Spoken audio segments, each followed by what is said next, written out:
যে রাজনৈতিক পট পরিবর্তন হলো, শেখ হাসিনার বিরোধী আন্দোলন, তার যদি একটা যৌক্তিক বিষয় মানুষ দেখতে না পায়, বুঝতে না পায়, তার ভাগ্য পরিবর্তনে, দেশের উন্নয়নে, তাহলে মানুষ খুব দ্রুতই কিন্তু হতাশ হবে এবং বলতে থাকবে যে হাসিনার আমলই ভালো ছিল।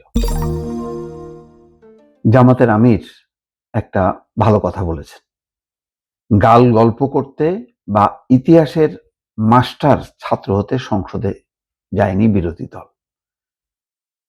খুব ভালো কথা। এই কথাই কিন্তু বলছিলাম যে এই পরিবর্তিত পরিস্থিতিতে, প্রেক্ষাপটে যে রাজনৈতিক পট পরিবর্তন হলো ১৫ বছরে, শেখ হাসিনার বিরোধী আন্দোলন, তার যদি একটা যৌক্তিক বিষয় মানুষ দেখতে না পায়, বুঝতে না পায়, তার ভাগ্য পরিবর্তনে, দেশের উন্নয়নে, তাহলে মানুষ খুব দ্রুতই কিন্তু হতাশ হবে এবং বলতে থাকবে যে হাসিনার আমলই ভালো ছিল।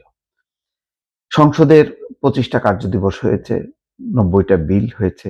সংসদে ভিন্ন মাত্রা, যেখানে আগে সরকারি দল ছিল আওয়ামী লীগ, সেই জায়গায় বিএনপি, বিরোধী দলের জায়গায় এক গৃহপালিত বিরোধী দল হিসেবে জাতীয় পার্টি ছিল, সেখানে জামাত এবং এনসিপির মতন খুবই আলোচিত দুটি দল, যারা কথা বলে, বক্তব্য রাখে এবং বিরোধিতার মতন করেই তারা বিরোধিতা করে।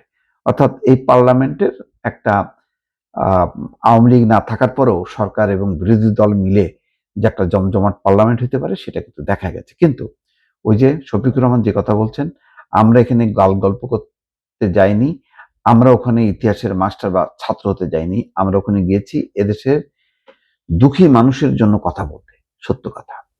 তার প্রতিফলন কিন্তু হয়নি। শফিকুর রহমানের কথাটা ঠিক।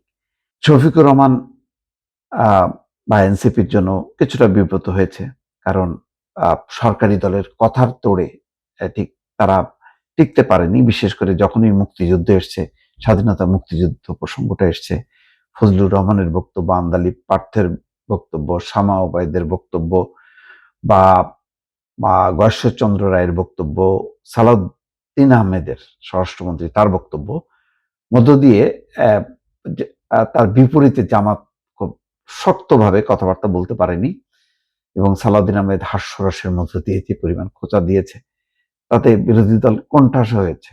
ব্যাংক লুটপাটের কথা বলা হয়েছে, ইঙ্গিত দেওয়া হয়েছে ইসলামী ব্যাংক তারা নারায় তাকবীর, আল্লাহু আকবার বলে দখল করেছেন। এই সব কিছু মিলায় যথেষ্ট পরিমাণ অস্বস্তির কারণ ছিল এই এই পার্লামেন্ট।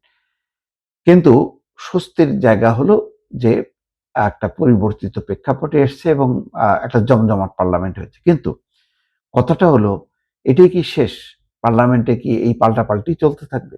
স্বাধীনতা, মুক্তিযুদ্ধ এগুলি নিয়ে বিতর্ক চলে, বিরোধী দলকে কোণঠাসা করা, এটাই কি একমাত্র অ অ বিষয় হবে এবং এর থেকে মানুষ খুশি হবে? না, মানুষ খুশি হবে না। মানুষের ঠিক এই মুহূর্তে সংকটটা কি?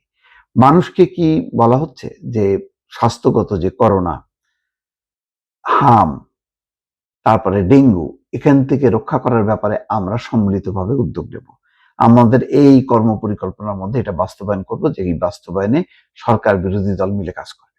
সরকার বিরোধী দল মিলে সংবিধান সংশোধনে যেমন কাজ করবে, তেমনি ব্যাংকে লুটপাট ঠেকানো, অর্থনীতি পুনরুদ্ধার এবং এই যে মানুষের জীবন রক্ষার জন্য যে কার্যক্রমগুলো, সেইগুলো নিয়ে কিন্তু বিস্তারিত আলোচনা হয়নি। সেইগুলোর বলা যায় উপেক্ষিত থেকে গেছে। এইটা কিন্তু মানুষের কাছে প্রত্যাশিত না। মানুষ আর ওই রাজনৈতিক ক্যাচাল চায় না। মানুষ চায় তার ভাগ্যের উন্নয়ন। মানুষের দুর্ভোগ থেকে কিভাবে রক্ষা পাবে? জ্বালানি তেলের দাম বাড়ার কারণে গ্যাসের দাম বেড়েছে, জিনিসপত্রের দাম বেড়েছে। সেই জায়গাগুলো থেকে কিভাবে উত্তরণ হবে, কিভাবে মানুষকে সাপোর্ট করা যাবে, কিভাবে মানুষকে তো প্রণোদনা দেওয়া হবে বিভিন্ন কার্ডের মাধ্যমে, কিন্তু কর্মসংস্থান বাড়বে কিভাবে, উৎপাদন বাড়বে কিভাবে, এগুলো নিয়ে যদি বিস্তারিত আলোচনা এবং কর্ম পরিকল্পনা না হয়, তাহলে কিন্তু এই রাজনৈতিক তর্ক বিতর্কের মধ্য দিয়ে মানুষ একসময় হতাশ হবে।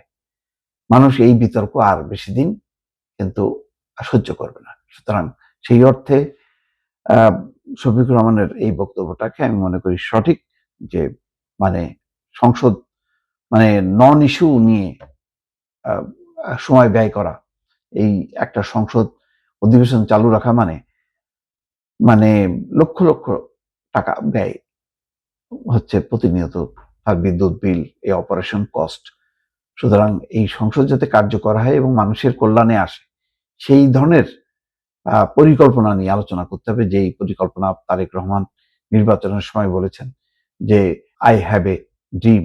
তো সেই ড্রিমটা কি, সেই ড্রিমটা নিয়েই আলোচনা করতে হবে এবং বিরোধী দলকে অবশ্যই সাথে রাখতে হবে।